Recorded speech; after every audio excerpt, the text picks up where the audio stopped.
अभी सुन रहे हैं प्रभात खबर का संपादकीय प्रभात है। दिन है बुधवार। तारीख है 1 फरवरी 2023।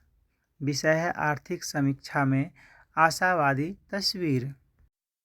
इस वर्ष की आर्थिक समीक्षा में देश की अर्थव्यवस्था की एक आशावादी तस्वीर प्रस्तुत की गई है। इसमें कहा गया है कि आगामी वित्त वर्ष 2023-24 में हमारी अर्थव्यवस्था की वृद्धि दर 6 से 6.8% तक रह सकती है। यह आकलन उचित है कि समीक्षा ने सही इंगित किया है कि वैश्विक स्तर पर विशेष रूप से महत्वपूर्ण अर्थव्यवस्थाओं में सुस्ती का माहौल है। कोविड के कारण चीन की अर्थव्यवस्था में भी संकुचन आया है। इसमें कोई दो राय नहीं है कि वैश्विक अर्थव्यवस्था में अगले साल गिरावट आएगी। समीक्षा भारत को लेकर इस कारण आशावादी है क्योंकि अर्थव्यवस्था की गति बनी हुई है और हम महामारी से पहले की स्थिति में पहुंच चुके हैं। इसका अर्थ यह है कि हमारी अर्थव्यवस्था महामारी के असर से बाहर निकल चुकी है। इसमें यह भी बताया गया है कि पूंजी व्यय भी बढ़ा है और घरेलू मांग में भी बढ़ोतरी हुई है। मांग बढ़ने के बारे में जो कहा गया है कि वह कुछ निजी सर्वेक्षणों के आंकड़ों पर आधारित है। इस संबंध में सही और पूरी तस्वीर तभी सामने आएगी जब वर्तमान वित्त वर्ष 2022-23 की आर्थिक वृद्धि के सभी तथ्य हमारे सामने होंगे। संभव है कि इसके बारे में बजट में भी उल्लेख हो। आर्थिक समीक्षा में यह भी उल्लेख किया गया है कि वित्त वर्ष 2021-22 की तुलना में वस्तु एवं सेवा कर यानी जीएसटी के संग्रहण में उल्लेखनीय बढ़ोतरी हुई है। यह भी बताया गया है कि छोटे कारोबारों द्वारा दिए जाने वाले जीएसटी में भी वृद्धि हुई है। इसका अर्थ यह है कि छोटे उद्यम और उद्योग जिन पर महामारी का सबसे अधिक असर हुआ था अब उबर चुके हैं या उबरने की प्रक्रिया में हैं। इन कारोबारों से होने वाला संग्रहण महामारी से पहले के स्तर को पार कर चुका है। समीक्षा में पूंजी व्यय पर बहुत जोर दिया गया है। बताया गया है कि नवंबर 2022 तक इसमें 63.4% की बढ़ोतरी हुई है। समीक्षा की आशा का एक आधार यह भी है कि आवास के मूल्यों में वृद्धि होने लगी है। इसका मतलब यह है कि हाउसिंग में भी मांग बढ़ रही है। बैंकों द्वारा दिए जाने वाले कर्ज में वृद्धि हुई है। इसमें एक उल्लेखनीय कारक वे कर्ज हैं जो वैसी सरकार योजनाओं के तहत दिए जा रहे हैं जिनमें ब्याज दर बहुत कम है। समीक्षा में यह भी स्वीकार किया गया है कि हमारे निर्यात में कमी आई है। इस संदर्भ में यह तथ्य भी रेखांकित किया गया है कि वैश्विक व्यापार में भी अनेक कारणों से गिरावट दर्ज की गई है। अब ऐसे में स्वाभाविक ही है कि हमारा निर्यात इससे प्रभावित हुआ है। अगर हम समीक्षा की समझ के अनुरूप यह माने कि उपभोग और मांग बनी रहेगी तो भी हमें स्वीकार करना होगा कि निर्यात में कमी आएगी और आयात में बढ़ोतरी होगी। उदाहरण के लिए साधारण मोबाइल और कम दाम के फ़ोन की मांग भी बढ़ती है तो उसे आयात ही करना पड़ेगा। ऐसे में चालू खाता घाटा में वृद्धि होगी। इस बात को समीक्षा में भी स्वीकार किया गया है। यह घाटा बढ़ा भी है और इसके बहुत अधिक बढ़ने की आशंका भी है। इसमें एक कारक रुपये की तुलना में डॉलर का मूल्य बढ़ना भी है। घाटा बढ़ने पर रुपये में और गिरावट आएगी। इस पहलू पर समीक्षा में बात की जानी चाहिए कि ऐतिहासिक रूप से 3% के आसपास चालू खाता घाटा बना रहता है, जिसका प्रबंधन आसानी से किया जा रहा है, क्योंकि विदेशों से आने वाली पूंजी से उसे संतुलित कर लिया जाता है। लेकिन अगर इसमें बढ़ोतरी होती है, मुश्किलें आ सकती हैं। कुछ लोगों का आकलन है कि यह 7% तक भी हो सकता है। सकल घरेलू उत्पादन (जीडीपी) में निर्यात की उल्लेखनीय भूमिका होती है। अगर उसमें गिरावट आएगी तो घरेलू मांग को अधिक समय तक बनाए रखा पाना संभव नहीं होगा। इस समीक्षा में मुद्रास्फीति को लेकर भी चिंता जताई गई है। इसमें सुधार की बहुत अधिक गुंजाइश नहीं दिख रही है, क्योंकि रूस-यूक्रेन युद्ध के समाप्त होने के आसार अभी नज़र नहीं आ रहे हैं। इसके साथ अन्य कुछ कारक भी हैं। ऐसे में अनिश्चितता स्वाभाविक है। समीक्षा में चीन की अर्थव्यवस्था लड़खड़ाने का उल्लेख है। यह भारत के लिए भी चिंता का एक कारक है, क्योंकि वह हमारे सबसे बड़े व्यापारिक भागीदारों में एक है। उसकी अर्थव्यवस्था मंद पड़ने से हमारी आपूर्ति श्रृंखला प्रभावित होगी। घरेलू मांग से कहीं अधिक इसका असर औद्योगिक उत्पादन प्रक्रिया पर होगा, क्योंकि उत्पादन के लिए आवश्यक वस्तुओं का मिलना मुश्किल हो जाएगा और उनके दाम बहुत बढ़ जाएंगे। समीक्षा में कहा गया है कि भारत के पास समुचित विदेशी मुद्रा है, तो आपूर्ति श्रृंखला से संबंधित प्रक्रियाओं के लिए वित्त उपलब्धता में समस्या नहीं आएगी। अगर मुद्रास्फीति उच्च स्तर पर बनी रहेगी तो ब्याज दर भी अधिक रहेंगे। ब्याज दर बढ़ाने से मुद्रास्फीति कम तो होती है, लेकिन इससे लेनदारी का खर्च भी बढ़ जाता है। समीक्षा ने यह भी बताया है कि जो पूंजी खर्च हो रहा है, वह मुख्य रूप से सरकार की ओर से हो रहा है। निजी क्षेत्र का निवेश उतना नहीं है जितना होना चाहिए। इसके लिए ब्याज दर कम करना होगा। आर्थिक समीक्षा में वित्त वर्ष 2012-13 की तुलना करते हुए कहा गया है कि 2022-23 में पूंजी खर्च में 13% की बढ़ोतरी हुई है। इसमें दिलचस्प तथ्य यह है कि केंद्र सरकार से आर्थिक पूंजी खर्च राज्य सरकारों का रहा है। इस खर्च में वह हिस्सा भी अहम है जो सरकार ने महामारी से निपटने के लिए खर्च किया है। समीक्षा यह भी संकेत करती है कि पूंजी खर्च में कमी करने की आवश्यकता भी है। इसका अर्थ यह है कि हमें कमर कसना पड़ेगा और खर्च कम करना होगा। इसका यह भी मतलब है कि सरकारी योजनाओं के लिए आवंटन में कमी आ सकती है। समीक्षा यह मानकर चल रही है कि निजी क्षेत्र में निवेश आएगा, लेकिन वहां उधार लेने का खर्च अधिक है। समीक्षा का विश्लेषण मुख्य रूप से कोरोना की दूसरी लहर के दौर की तुलना में किया गया, जो मुझे लगता है कि ठीक नहीं है, क्योंकि तब कई महीनों तक देश में अफरा तफरी थी और कारोबार प्रभावित थे। मुझे उम्मीद है कि बजट में किसानों के लिए कुछ प्रावधान होगा और करों में छूट दी जाएगी। अगला विषय है सुरक्षा परिषद की नाकामी। संयुक्त राष्ट्र महासभा के अध्यक्ष शावा कोरोसी ने कहा है कि सुरक्षा परिषद यूक्रेन संकट का समाधान कर पाने में विफल रहा है। यह संस्था की नाकामी को इंगित करता है। भारत यात्रा पर आए कोरोसी ने सुरक्षा परिषद में सुधार की जरूरत को भी रेखांकित किया है, जो वैश्विक स्तर पर शक्ति संतुलन में हो रहे परिवर्तन के अनुरूप हो तथा वित्तीय संकटों के समाधान में सक्षम हो।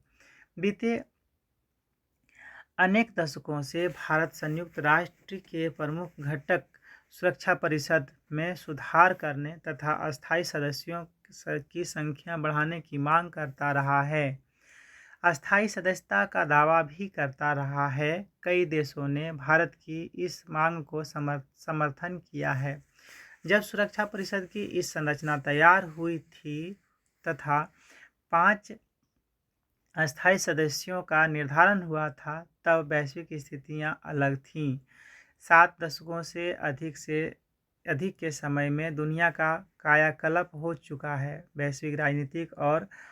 वैश्विक राजनीति और अर्थव्यवस्था में भारत जैसे कुछ देशों की भागीदारी में उल्लेखनीय वृद्धि हुई है। अब यह स्वीकार नहीं किया जा सकता है कि 5 देश 200 देशों के लिए निर्णय करने के अधिकारी बने रहें। जैसा कि कोरोसी ने कहा है, यूक्रेन पर हमलावर राष्ट्र रूस सुरक्षा परिषद का अस्थायी सदस्य है। यूक्रेन संकट पर अनेक बैठकें भी हुई पर कोई ठोस नतीजा नहीं निकल सका। यूक्रेन को सक्रिय सैन्य और वित्तीय सहायता दे रहे अमेरिका, ब्रिटेन और फ्रांस भी अस्थायी सदस्य हैं। अमेरिका भी हाल के दशकों में सुरक्षा परिषद की अवहेलना करते हुए अनेक एकतरफा युद्धों की घोषणा कर चुका है। सुरक्षा परिषद में चीन ने पाकिस्तान द्वारा संरक्षित आतंकवादियों और आतंकी गिरोहों को बचाने के लिए अपने वीटो अधिकार का प्रयोग कई बार किया है। कुछ ऐसे भी अवसर आए हैं जब अमेरिका ने पाकिस्तान का पक्ष लिया है। वास्तव में अस्थायी सदस्य अपने भू राजनीतिक हितों को साधने के लिए वीटो का इस्तेमाल करते हैं। कुछ समय पहले विदेश मंत्री एस जयशंकर ने उचित ही कहा था कि सुरक्षा परिषद की संरचना में सुधार अंतर्राष्ट्रीय सुरक्षा सुनिश्चित करने के लिए और तो आवश्यक है ही, ऐसा इसलिए भी किया जाना चाहिए ताकि इस संस्था की प्रासंगिकता भी बनी रहे। इसके लिए आवश्यक है कि एशिया, अफ्रीका और लैटिन अमेरिका का समुचित प्रतिनिधित्व सुरक्षा परिषद में हो। अब यह एक स्थापित तथ्य है कि युद्ध, आतंक और आर्थिक अपराध की रोकथाम में भी सुरक्षा परिषद प्रभावी सिद्ध नहीं हो सका है। खाद्य व ऊर्जा का संकट भी हमारे सामने है। जलवायु संकट गंभीर होता जा रहा है। ऐसे में सुरक्षा परिषद में तुरंत ठोस सुधार करने की दरकार है। अगला विषय है निवेश में निजी क्षेत्र की भागीदारी बढ़े। आर्थिक समीक्षा एक महत्वपूर्ण दस्तावेज होता है जिसके माध्यम से सरकार आधिकारिक रूप से देश की अर्थव्यवस्था की स्थिति का आकलन और विश्लेषण प्रस्तुत करती है। इसमें पिछले साल की वस्तु स्थिति के साथ साथ आगे के संबंध में अनुमान बताया जाता है। आर्थिक समीक्षा आर्थिक स्थिति के समक्ष चुनौतियों और समस्याओं को भी रेखांकित करती है। कई सारी बातें जो बजट प्रस्ताव में नहीं आ पाती है, इस दस्तावेज में कही जाती हैं। इससे सरकार की नीतिगत दृष्टि का भी एक परिचय हमें मिलता है। यह बात हमें ध्यान में रखना चाहिए कि यह दस्तावेज सरकार की ओर से प्रस्तुत किया जाता है और उसमें सरकारी नीतियों का समर्थन ही होता है। फिर भी कई बातें आर्थिक समीक्षा से निकलती हैं जिन्हें समझा जाना चाहिए। एक बात तो यह है कि कोविड महामारी के बाद हमारी अर्थव्यवस्था में सुधार तो आया है और आर्थिक समीक्षा भी इसे इंगित करती है। समीक्षा का दावा है कि भारतीय अर्थव्यवस्था महामारी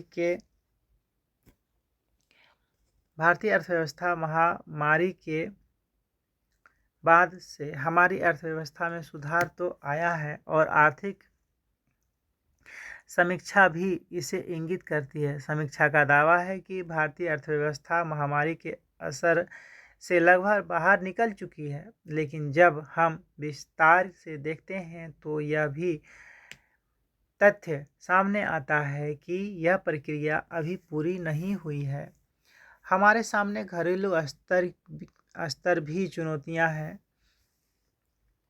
और अंतर्राष्ट्रीय स्तर पर भी। जहाँ तक वैश्विक चुनौतियों का प्रश्न है तो अभी भी रूस यूक्रेन युद्ध चल ही रहा है। दुनिया भर में मुद्रास्फीति की गंभीर स्थिति बनी हुई है तथा ब्याज दरों में वृद्धि का सिलसिला बना हुआ है। इस पृष्ठभूमि में वैश्विक स्तर पर मंदी की आशंका भी पैदा हो रही है। स्वाभाविक रूप से ये चुनौतियां भारतीय अर्थव्यवस्था को प्रभावित कर रही हैं। ऐसी स्थिति में घरेलू स्तर पर नीतिगत दृष्टि क्या होगी, क्या उपाय किए जाएंगे, इस पहलू पर आर्थिक समीक्षा में अधिक स्पष्टता से नहीं कहा गया है। संभव है कि वित्त मंत्री द्वारा पेश होने वाले बजट प्रस्ताव में इस संबंध में विस्तार से बताया जाए। आर्थिक समीक्षा ने सही रेखांकित किया है कि हमारा करेंट अकाउंट घाटा यानी विदेशी मुद्रा का घाटा एक बड़ी चुनौती है। मुद्रास्फीति की गंभीर चुनौती को भी रेखांकित किया गया है। पूंजी व्यय यानी निवेश में जो निजी क्षेत्र की भूमिका और भागीदारी होनी चाहिए वह अपेक्षा के अनुरूप नहीं है।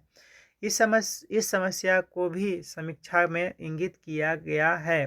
मेरा मानना है कि जो घरेलू समस्याएं हैं वे गंभीर चुनौती हैं। सरकार को केवल इन्हें चिन्हित नहीं करना चाहिए बल्कि उनके समाधान के लिए प्रयासरत भी होना चाहिए। अगर ये समस्याएं लंबे समय तक बनी रहेंगी तो देश की अर्थव्यवस्था पर कई वर्षों तक इनका असर बना रहेगा। आर्थिक समीक्षा ने स्पष्ट रूप से इंगित किया है कि हमारे निजी क्षेत्र को जो निवेश होता था वह पर्याप्त नहीं है और उसमें उल्लेखनीय बढ़ोतरी की आवश्यकता है। यह निवेश हमारी आर्थिक वृद्धि का एक अहम इंजन है जो महामारी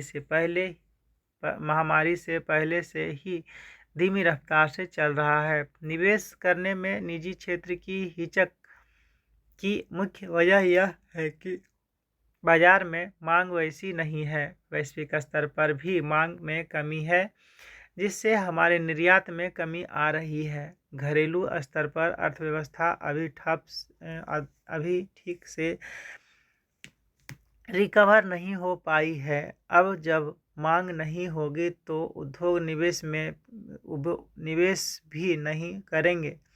इस संबंध में मुख्य बात यह है कि लोगों की आमदनी में वृद्धि होनी चाहिए ताकि लोगों की क्रय शक्ति बढ़े और वे वस्तुओं की मांग करें। आर्थिक समीक्षा में इस पहलू पर कुछ नहीं कहा जाना चिंताजनक है क्योंकि सरकार को आमदनी बढ़ाने के लिए उपाय करने को प्राथमिकता देने की ज़रूरत है। आंकड़े बताते हैं कि ग्रामीण और शहरी क्षेत्रों में लोगों की क्रय शक्ति में कमी आ रही है। जब पैसा नहीं होगा तो खरीद भी वैसी नहीं होगी जो अच्छी आर्थिक वृद्धि के जरूरी है। इस बात पर समीक्षा में बात की जानी चाहिए कि शहरी और ग्रामीण इलाकों में जो निम्न आय और निर्धन वर्ग के लोग हैं उनकी आमदनी में वृद्धि करने के लिए सरकार को निवेश और व्यय करना पड़ेगा। दूसरा जो वर्ग मांग बढ़ाने में बड़ा योगदान करता है वह है मध्य आय वर्ग जो शहरी क्षेत्र में रहता है। उसकी आमदनी बढ़ाने के लिए भी कुछ न कुछ उपाय करने होंगे। तो एक उपाय यह है कि लोगों की क्रय शक्ति बढ़े और दूसरा उपाय है कि सरकार अपने खर्च में बढ़ोतरी करे। मांग को बढ़ाने से ही अर्थव्यवस्था को अपेक्षित गति मिल सकती है। आर्थिक समीक्षा से यह इंगित होता है कि सरकार इस बात को लेकर चिंतित है कि निजी क्षेत्र द्वारा अपेक्षित निवेश नहीं हो रहा है और केवल सरकारी खर्च से व्यवस्था की गाड़ी नहीं चल सकती है। संभव है कि बजट प्रस्ताव में वित्त मंत्री इस संबंध में कोई ठोस प्रावधान करें। आय बढ़ाने के मामले पर चर्चा होनी जरूरी है। अब बजट में ये सब किस तरह से अभिव्यक्त होगा यह कह पाना अभी मुश्किल है, लेकिन हमें यह उम्मीद करनी चाहिए कि वित्त मंत्री आमदनी बढ़ाने के उद्देश्य से कुछ विशेष प्रस्ताव लेकर आएंगी। अगला विषय है ट्यूनीशिया में तैयार हो रही विद्रोह की जमीन। ट्यूनीशिया की सबसे बड़ी कमजोरी इसकी कमज़ोर अर्थव्यवस्था है। क्रांति के 12 वर्षों बाद भी व्यापक आर्थिक असंतोष और अंतर्राष्ट्रीय मुद्राकोष द्वारा बताए खर्च कम करने में के प्रतिकूल उपायों का आंख मूंद कर अनुपालन ट्यूनीशिया के प्रगतिशील लोकतंत्र निर्माण की संभावनाओं के लिए अभी भी प्राथमिक चुनौती बनी हुई है। वर्ष 2011 की क्रांति के बाद से सत्ता में आए एक भी शासक ने देश के आर्थिक संकटों को दूर करने के लिए ठोस उपाय नहीं किए।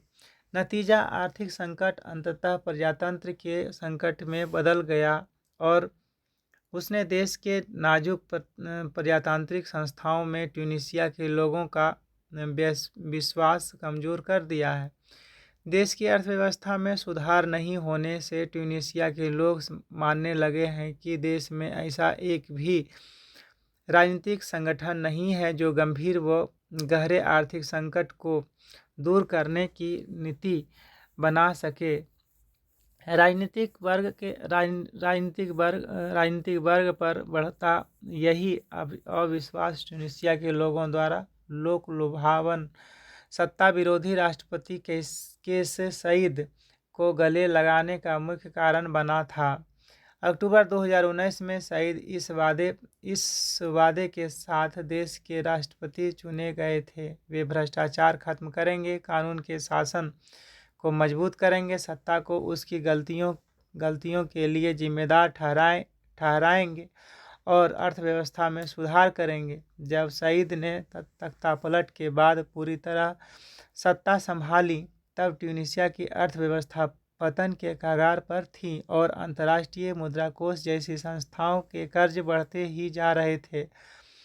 पर असीमित शक्ति मिलने के बावजूद सईद ने गंभीर आर्थिक संकट और सामाजिक स्थिति को सुधारने के लिए सईद अर्थपूर्ण कदम नहीं उठाए। देश की आर्थिक समस्या को हल करने में सईद की नाकामी के कारण ट्यूनीशिया में एक बार फिर से विद्रोह की जमीन तैयार हो रही है।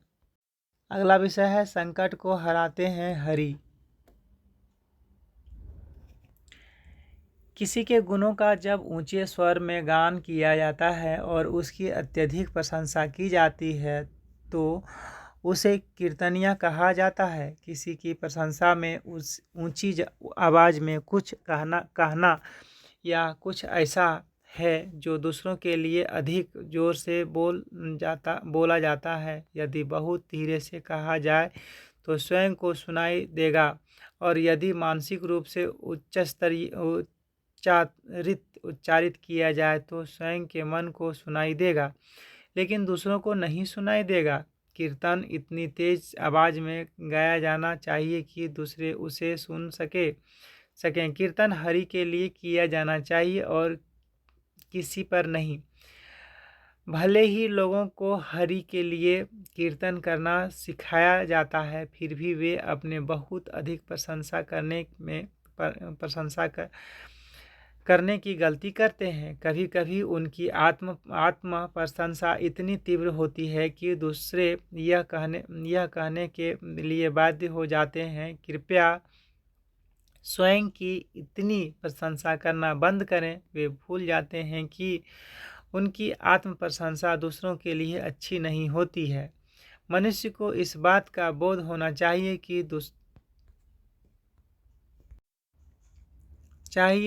कि दूसरों की आत्म प्रशंसा सुनना किसी को अच्छा नहीं लगता। हरि का वास्तविक अर्थ है हरि और हर परम पुरुष की दो कार्यात्मक अभिव्यक्तियां हैं जिनके साथ मनुष्य आमतौर पर संपर्क में आते हैं। हर समय कुछ निर्मित हो रहा है और कुछ नष्ट हो रहा है। भूकंप, बाढ़, चक्रवात और कई अन्य आपदाओं से यह हर के दायरे में आता है और कुछ नहीं बल्कि परम पुरुष की देवी लीला है। जब परम पुरुष इस प्रकार की देवी लीला करते हैं तो उन्हें हर के नाम से जाना जाता है। शिव का दूसरा नाम हर है, इसलिए कुछ लोग कहते हैं हर हर महादेव। हरन का अर्थ है चोरी करना, इसलिए हरि का अर्थ है चोरी करने वाला। कितना अजीब है, हरि को चोरी क्यों करनी चाहिए? यह बहुत बुरी बात है, क्योंकि यम और नियम के मूल सिद्धांतों के विरुद्ध है। किसी को उम्मीद नहीं थी कि वह इन सिद्धांतों को तोड़ देंगे, तो वह ऐसा क्यों करते हैं? परम पुरुष निश्चित रूप से सभी सृजित प्राणियों की समृद्धि और कल्याण चाहते हैं। वे सबके संकट को हरते हैं। अगला विषय है फिर लौट आया बसंत। दीप्त दिशाओं के वातायन, प्रीति सांस सा मलय, समीरन चंचल नील, कुसुमित कल्प, प्रफुल्लित नवल भूयौवन का लश्कर लिए बसंत लौट आया है, जो नव पुष्प, नव पल्लव, नव आभा, नव चेतन, नव निर्माण के साथ सने सने प्रकृति में अवतीर्ण हो रहा। इसमें न तो ग्रीष्म की दग्धता है, न पावस की पच पनियल, न शीत का संताप। सकल प्रकृति इस ऋतु में 16 कलाओं की खिल उठती है। वासंती सुषमा से भरी हुई धरा यौवन रूप में रूपांतरित हो जाती है। वसुधा का अंग अंग प्रेम और सौंदर्य से पूरित रहने से प्रसन्नता बरवस छलक पड़ती है। अभिराम दृश्य स्वर्ग की सुषमा से टक्कर लेने को आतुर लगता है। बासंती बहार यानी कोकिल, कीर और नाना पक्षी वृंद का हृदय स्पर्शी गान, भ्रमर अबली की भ्रामरी धुन, आम की मधुर रसीली बातें, चंदन सा शीतल तन, चंद्रिका की अमलतास सी आभा, सब मारक सम्मोहक, फिर मादक कल्पना की ऐसी ऋतु में जीवन के बसंती पन्नों पर कवि की एक कलम बहक कर चुपके से मशी पात्र पर डोल जाए, तो फिर जो कुछ भी अनकहा रहा अब तक मन की उन परतों को खोल जाए और बसंत जीवन राग में ढल जाए, मचल जाए। इसके सौंदर्य में जो उल्लास मिलता है वह एक शगुन अनुभूति है। इसका दूसरा पहलू है कि इसमें प्रेम अंकुर है। यह प्रेम पगे एहसासों का ऋतु है। यह प्रेम को जानने और उसे विस्तार देने का संदेश लिए है। बसंत में मन का मौसम प्रेम को जीता है। प्रेम का अर्थ है सह अस्तित्व की भावना। बसंत में पूरी प्रकृति इस सह अस्तित्व के भाव को जीती नजर आती है। एक और खिलखिलाती प्रकृति, दूसरी ओर दिल में पलती प्रेम की उमंगें प्रकृति और संस्कृति का आलिंगन है। जिंदगी को जी लेने की एहसासों से अबरेज यह गुनगुना मौसम ऊर्जा, लगन, विश्वास से जीवन में सौंदर्य भरने और परोपकार, दया, सेवा भाव हृदय में रखने का अवसर भी प्रदान करता है। बसंत में निराश मन को छोड़ आशा की ओर प्रवास करें। हर वर्ष बसंत से मुलाकात कर थोड़ा ठनक कर हंसें, थोड़ा शून्य में ठहरें, थोड़ा रुकें, थोड़ी चहलकदमी करें, थोड़ा ठिठकें, थोड़ा रूमानी बने, थोड़ा रूहानी हो गहन मनन करें और तनिक चाहक कर आनंद में डूब जाएं, क्योंकि बसंत महज मौसम नहीं, जिंदगी का एहसास है। जब पूछे कोई कि क्या कहता है बसंत, तो कहें कि बसंत की ही मर्जी, वह कैसे खुद की अभिव्यक्ति दे। बहरहाल यह ऋतु परिवर्तन, जीवन परिवर्तन की सीख देने वाला वक्त है। लोगों के मनोभाव और हृदय की प्रेमिल रंगीन, प्रसन्न और मोहक बन जाएं, यही संदेश है इस ऋतुराज का। प्राणी मानसिक व शारीरिक संकल्प से प्रेम, परोपकार, पुण्य और कल्याण के लिए कार्य करे। यह